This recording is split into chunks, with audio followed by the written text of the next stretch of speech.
What a day in Morgantown as West Virginia knocks off the Kansas Jayhawks in a thrilling win in Morgantown. Is the season turned around now? Is this West Virginia basketball team ready to get it rolling? Let's talk about it.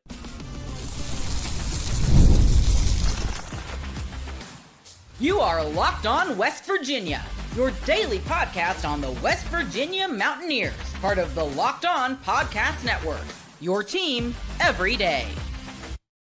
And welcome back in, guys, to Locked On West Virginia. My name is Mountaineer Paul.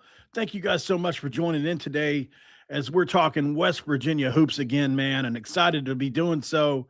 Thankfully, this is a big win for West Virginia. This is a ranked win for West Virginia, and we're glad to be talking about it. Thanks for making Locked On West Virginia your first listen and for being a part of the Locked On Podcast Network. We talk about your team, the Mountaineers, every single day. Going to be brought to you by our friends, and we love our friends over at FanDuel. Right now with FanDuel, guys, we usually like to talk about $5. It's going to make you come holla. But on this one, we're talking about the playoff. And look, when it comes to college football playoff, it is here. And FanDuel is the best place to get into the action all playoff long. So visit FanDuel.com to get your college football playoff profit boost every game day. Well, I was trying to multitask for about half of this game. I've got about 2 or 3 games knocked out on Jack State, just watching tape on Jack State, checking out Cam Griffin, Amari Grayson, checking out Cam Cook, although I don't know if Amari Grayson's going to be a Mountaineer or not, but so, this has been fun, but I definitely have my eye on this West Virginia basketball game too, specifically the second half, and what a great second half it was. Kansas hits a big 3 right before the half, and you feel like the momentum was sitting with them squarely. And then West Virginia came out and just dominated the second half in a lot of different categories. So you look at this one, and I got to give big ups to my guy, man, Harlan Obioha, who has gotten a lot of heat from not just me, but a lot of people this year. He played a really, really solid basketball game with a double-double on the day. 11 points and 10 rebounds versus Kansas is enormous. That's exactly what you need out of a guy like Harlan Obioha. So great job from him. But I mean, this was Honor Huff in the second half, but it was Brenan Lorient in the first half. These two, man, absolutely crushed it for the Mountaineers today. And what an efficient performance from Brenan Lorient in this game. 31 minutes, he had 18 points on 7 of 15 shooting. He made 2 threes. He hit 2 out of his 3 free throws. Only 2 rebounds for him today, which was shocking, but he had 6 assists. Such a good job because he was a mismatch problem today, and he was posting up and he was going over that shoulder, and then boom, as soon as he would get double teamed, he would kick that thing out or make another decision that was good. And I felt like he did such a great job today as well. Really enjoyed watching him play today. He also had a chase down block that was awesome.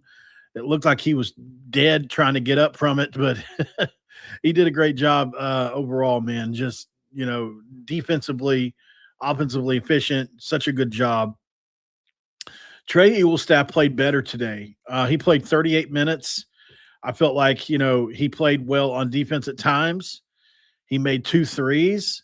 He was 3 for 9 on field goals. I still think he hesitates too much, but, that's going to be something I think he just struggles with the rest of his time here.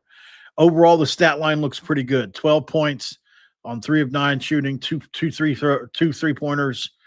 4 for 4 from the 3-throw line, which is really important. He had 4 rebounds, 2 assists.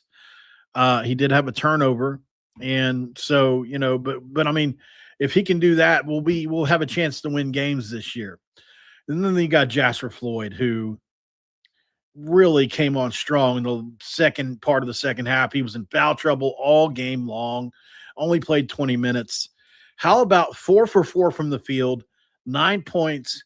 He just said, I'm going to post this dude up and I'm going to make shit happen. And I think that was, the strategy they wanted to do earlier in the game and couldn't get to because his boneheaded fouls that he had, and they were on him.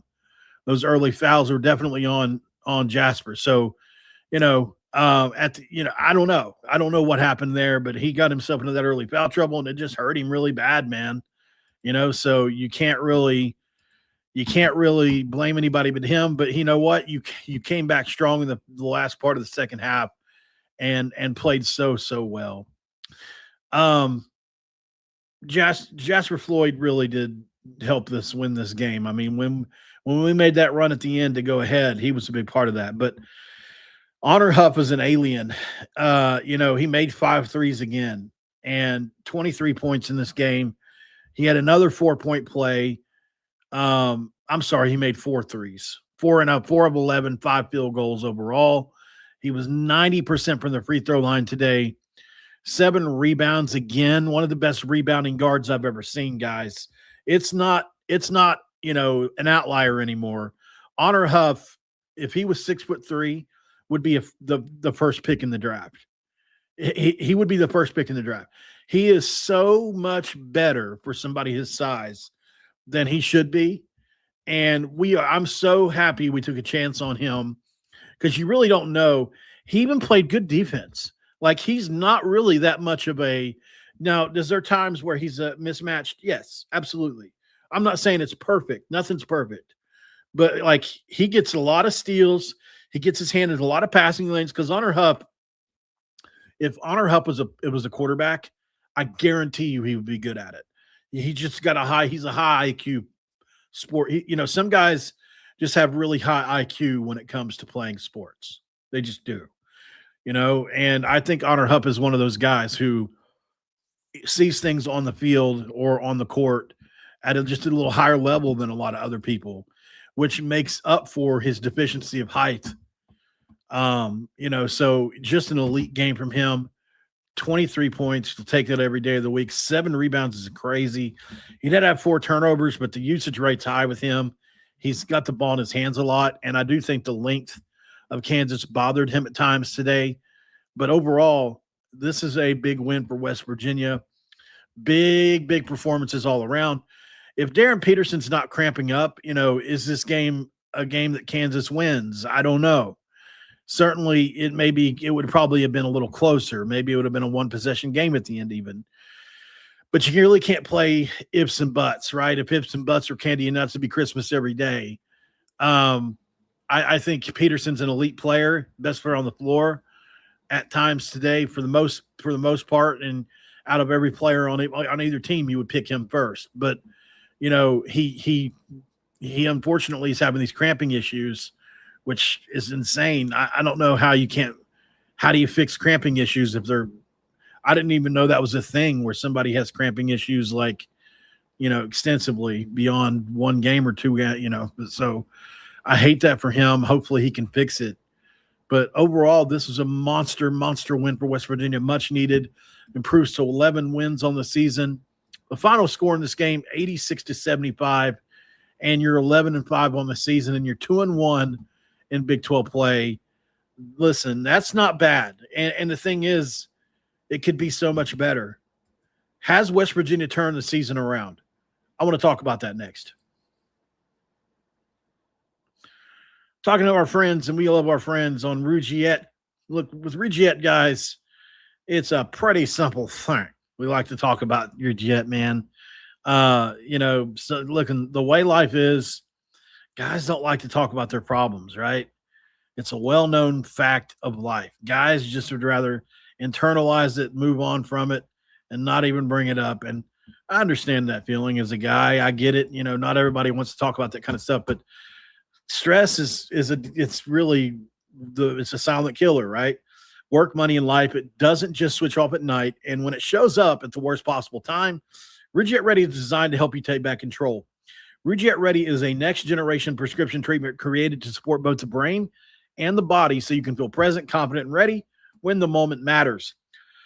The science behind Rougiette stands out as well. There's 3 clinically proven ingredients in 1 formula designed for both mental and physical readiness. And you can connect with board-certified doctors online. And look, everything ships discreetly to your door, right? So it's easy to understand why over 150,000 men have made that switch. Are you ready to do so? If you've been thinking about taking the next step, now is the time. Head to Rougiette.com/LockedOnCollege. That's RUGIET.com/LockedOnCollege to get 15% off your order for a limited time with Get Ready. Feel present, feel confident, and feel ready.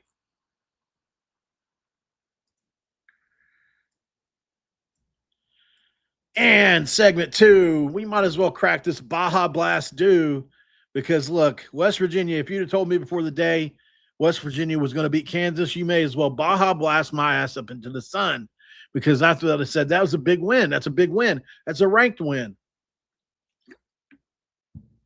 We can have another conversation about if Kansas deserves to be ranked. But, you know, they are ranked, so no need to discuss it really, right?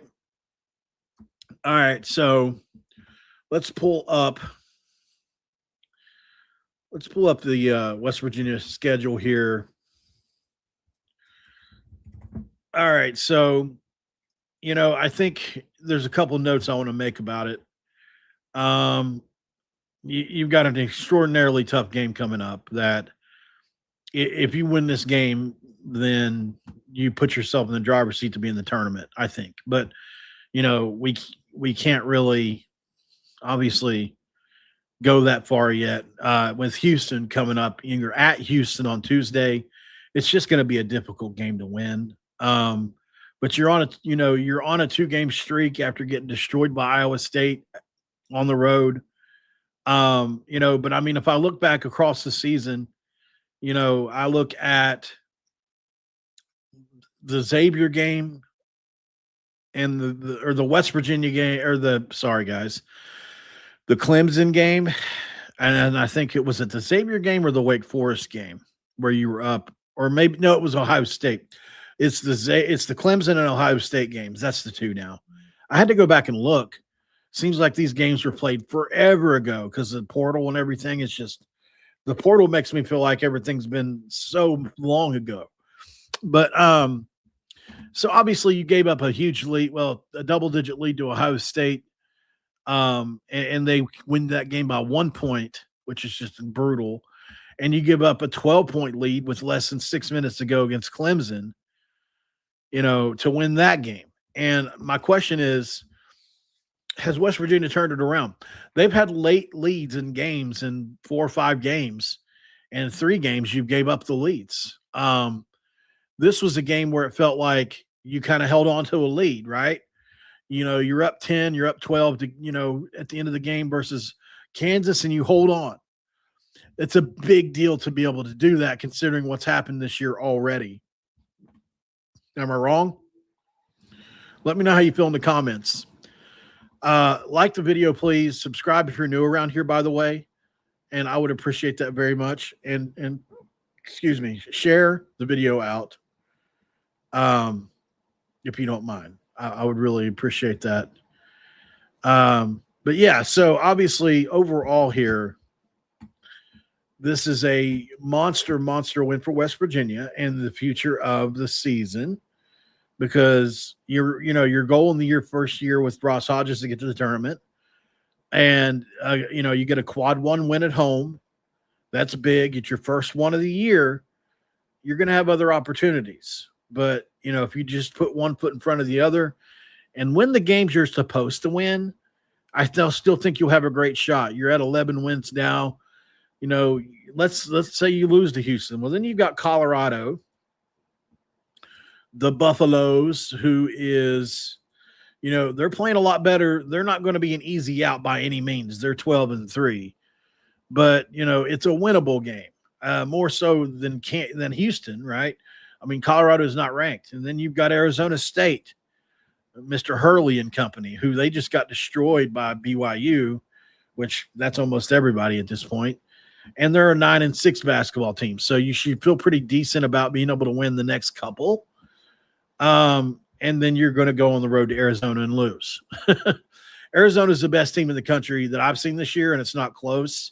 It's almost like Indiana. They're not quite as good as Indiana in football, but they're on that kind of level. Like Arizona is so much better than everybody else right now. It's ridiculous. Could you pull an upset? Absolutely. But it would be a massive, massive upset. I wouldn't be surprised if Arizona isn't favored by 18 or 20 points in that game versus them. So That's just the way it is, man. They're that good. They've got a team that's been constructed that you have to admire, man. I mean, you look at some of the teams they're playing right now and how they're doing against some teams. They beat Auburn. They beat Auburn by 30, close to it. They beat 13th ranked Alabama by 20 points. Like they're absolutely crushing folks right now. The only game they've lost is to Duke, and it was the very first game of the year. And so then they beat Florida, who is surging right now. I think they're beating Tennessee, or were beating Tennessee earlier. Curious, did Florida win that game? Let's see. Yeah, Florida just destroyed Tennessee by 30. So, I mean, Arizona's got several big wins on the year. So I'm just saying, maybe you don't expect to win that game, but you go 2-2 over the next 4 games. That puts you at 12, 13, and what is that? 13-7. What is our record right now? 11-5. So 13-7. Then you get K-State, which is always an interesting matchup, but this isn't the same K-State as usual. They're getting destroyed by teams this year. They're a 9-win team. So you should expect to at least be able to win that game. Then you get Baylor, who is another team that's kind of, not as good as usual. They're getting destroyed by Houston right now. They're 10-4 though, but that's a game you can win. Can you pull off these games where you're, the better team, or at least even? I think that's to be the question of the season. Then you get Cincinnati again, a team that you're better than. You've already proven that, but it's on the road. Can you beat them? Because then you're talking about 13 wins, 14, 15, potentially 16. Then you got Texas Tech and UCF, two ranked teams again. And then you get Utah, which should be a game that you should win, right? Utah is certainly not a good basketball team this year. They're 8-7. They're in year 1 of their new tenure as well, I believe. So they're, and looking at the schedule down the stretch here. So let's see, getting back to that's 2-2. So that would be 13-7, 13-8. You're gonna have to pull off an upset here, probably against UCF, baby, or against Texas Tech at home to get to 14-9. Then you got Utah. That's 15-9. That's TCU. Can you beat TCU? That's a good question, man. They're 11-4 right now, but like, let's say you go on a little roll, maybe you get TCU too as well. That's 16-9.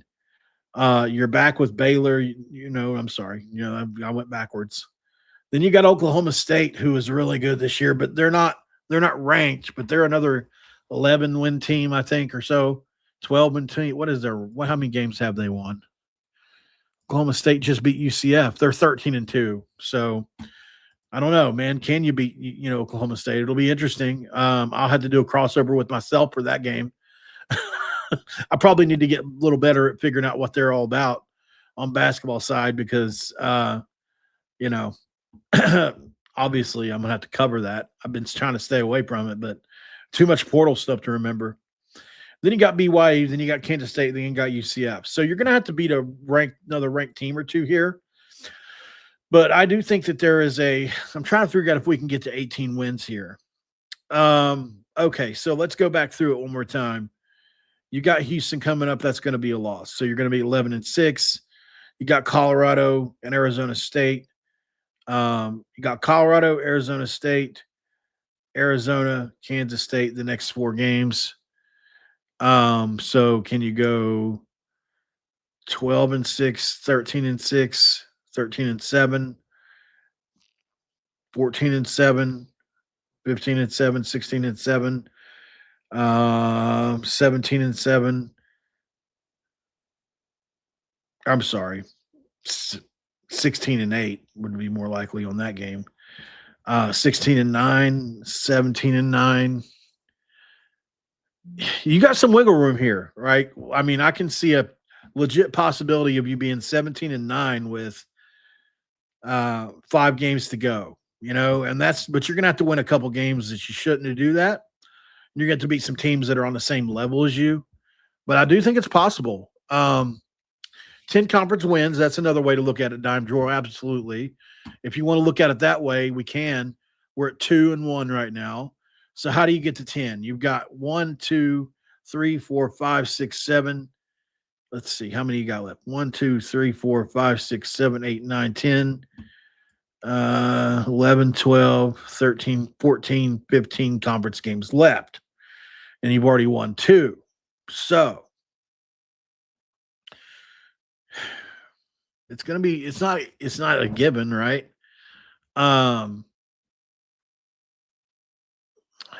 But I mean, you just have to win 8 more out of 15. It's not impossible. I mean, it's almost 500 ball down the stretch, right? It's basically you just have to play close to 500 ball. So and like I said, I can see Colorado, I can see beating Arizona State. I can see us beating Kansas State, and I can see us beating Baylor. I can see us beating UCF. I can see us beating Utah, TCU, Oklahoma State, Kansas again, and UCF again. Like, there are winnable games left, guys. Definitely. Just depends on the matchups. So we'll see. But I am very proud of this team today. This was a big win for West Virginia basketball. It was a must win, actually, really. I mean, when you look at it, you had a Kansas team coming in a little depleted.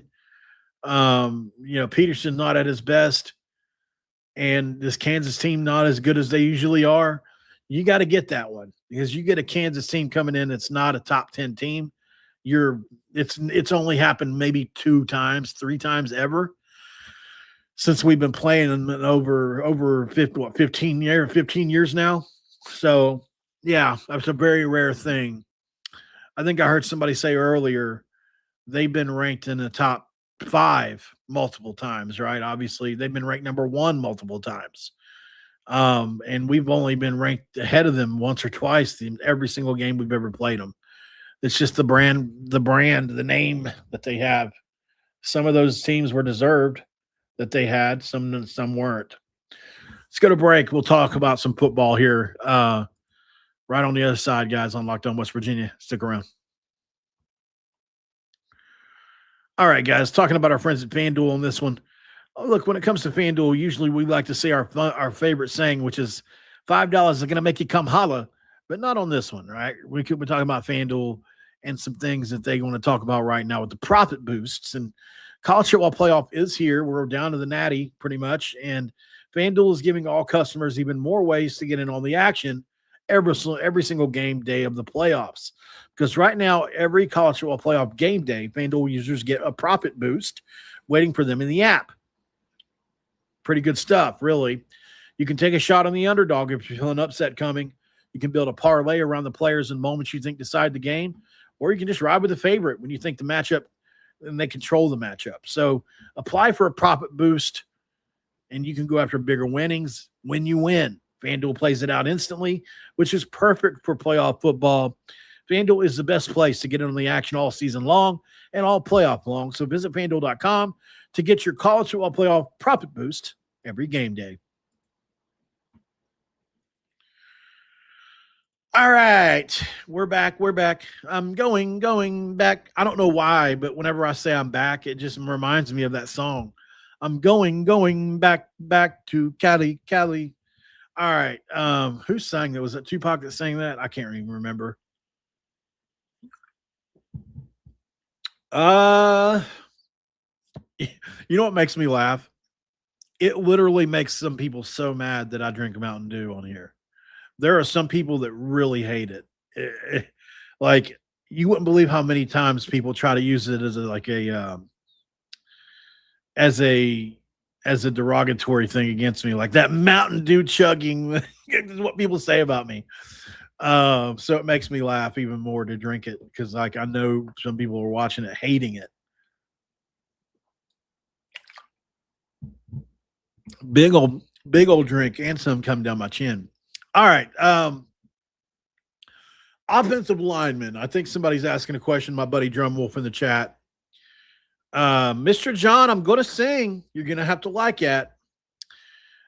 How many offensive linemen does West Virginia have now? Do you mean total? I have to pull up the roster to even know. Or Let's see. WVU. Hold on a second. I'll let you know. Um, hopefully it's updated. All right, let's go to position. All right. D-line, linebacker, O-line. All right, so you got Raymond Kovaleski, Nick Cray, Josh Isosa. Don't you know what? Another thing too, don't count out Josh Isosa, the Oklahoma transfer. Maybe he steps up and starts this year. Trevor Bigelow, which was a redshirt freshman, Philip Bowser, Malik Ogbo. That's another guy I wouldn't count out. Super athletic. Landon Livingston, Griffin Fogel is 8. Brandon Halmody is 9. Andreas Hunter is 10. And then you have signed, let's see.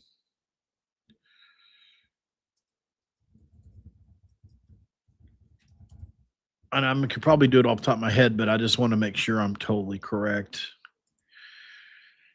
Okay, so you have signed. By the way, West Virginia signed Alabama kicker Peter Nataro earlier. I'll whenever we get another commit, I'll do something on him too. I don't know if I can do just a show on the kicker from Alabama. So you've got the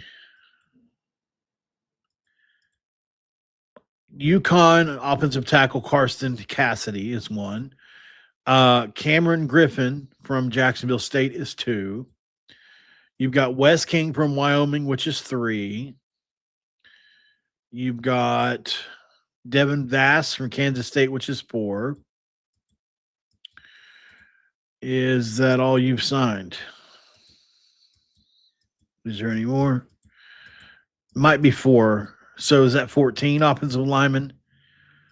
It's looking like you have 14 O linemen, guys. Which is not a bad number. Total offensive linemen. So 14 total. I would say that I've been watching tape today, and I you know what, I could probably try to, let me see if I can throw it up here. Let me see. Let me go to my screen recordings. I'll show you guys what I've been watching, and I had gotten started on getting some video ready for a show that I'm going to do on West Virginia as far as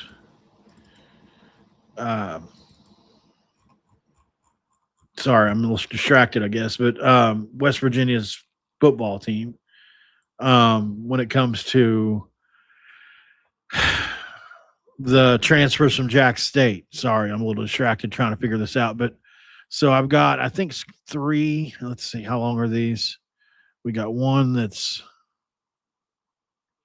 yeah. All right, so I'm going to try to add these really quick while we're on here so I can show you exactly what I'm talking about. But West Virginia, I was given lucky. I was given some all 22 tape on all the players that West Virginia got. And so what all 22 film is, as I've told you multiple times, it's just the big bird's eye version view of it's not the broadcast footage. It's just what the coaches watch. And it's the best. It's the best you can get. So this is Jacksonville State's. I've got 3 plays right now, but you get so much value out of it because West Virginia's got at least 2 players on that offense, potentially 3. I'm really hoping Amari Grayson comes. Just so you guys know, watching the film, number 54, the right guard for Jack State, is by far their best O lineman. I know we got Griffin, who plays left guard. In this game, he played left tackle that we're going to show. He's good, but he's the first team all conference guard, but Amari Grayson is on another level. personally. I mean, and it shows on film too. You'll see one like when you just pay attention to the right guard number 54 as well when you're watching this. You're going to watch Cam Vaughn, the running back. You're going to watch the left tackle on this film, even though he's actually a guard, but he played left tackle in the game that we're evaluating. And then you'll also be watching for the right guard. So I think I tried to put my mouse cursor over him, but I can't remember. So here's a play. Are these screenshots? These are screenshots. I did. That's hilarious. Well, apparently I didn't put the videos up. I put the screenshots up that I was, whenever you hit the button that will do a screenshot on your computer or laptop, and if you don't actually select video, it'll just take a screenshot, and that's what I did. So let me fix that. Good Lord. All right. Oh Lordy, things happen. Maybe it'd be a better time to do this when I've got more film ready for you guys, because my plan is to take an entire just an entire film and try to break it down if I can, and just kind of compilate it into a bunch of plays that are cut up, because right now the way it is, like, you're having to watch 30-second clips to get one play, and it's cool because you get two angles like the way they have it done, but like there's a lot of dead space in there, and if I'm just screen recording it, like, you have to watch the whole thing. If I go drop that into Premiere Pro, I could cut out big swaths of that to where it's just cut straight to each play. So maybe I'll just do that, and we'll just watch it all in one big length. And I wish I could control it, or I'll be able to control it more if we do it like that. But guys, big win for West Virginia basketball. I'm going to go ahead and bounce out of here. Got a lot of evaluating to do. It just may as well get back to it. I have a lot to do today, so we'll keep an eye on the portal today. We'll see if there's going to be any movement. I don't know for a fact that there will be any today. I wouldn't be shocked if there was, but you just never know. Maybe they're taking the weekend off. I highly doubt it. The portal's like wide open 24/7, but I know West Virginia had some visitors coming in, some big ones, at least one or two. I just spoke with one earlier. So I don't know. I want to say we got a great shot with at least one of them. So big time corner. Well, he's a big corner, so hopefully we can get him. We need corners, and we'll see what happens. Are we getting any more receivers? I would imagine they'll add one more, but we'll see. You never know. I mean, that depends on the price, who it is, and all that. But I would like to see him go get another really dynamic number one guy. I don't think we've replaced Cam Vaughn. It's actually a concern, but I don't know. Maybe we got somebody in freshman or somebody's going to have to step up. That's for sure. Jaden Bray coming back is a big deal, but he's not necessarily a big play guy. He's more of a possession type. So we'll definitely have to see. I would love to see the big number 8 from Jack State, but sounds like they ain't even trying to bring him in. I don't know. I haven't heard anything about it. All right, y'all. I'll see you later. Make sure you like, share, subscribe. We also have the Everydayer Club if you want to be a part of that. And make sure you check out Locked On Big 12 with Drake Toll next, as he leads the conversation around Big 12-centric college football and basketball talk. All right, guys. See you in a bit. We're out of here. Q Country Roads.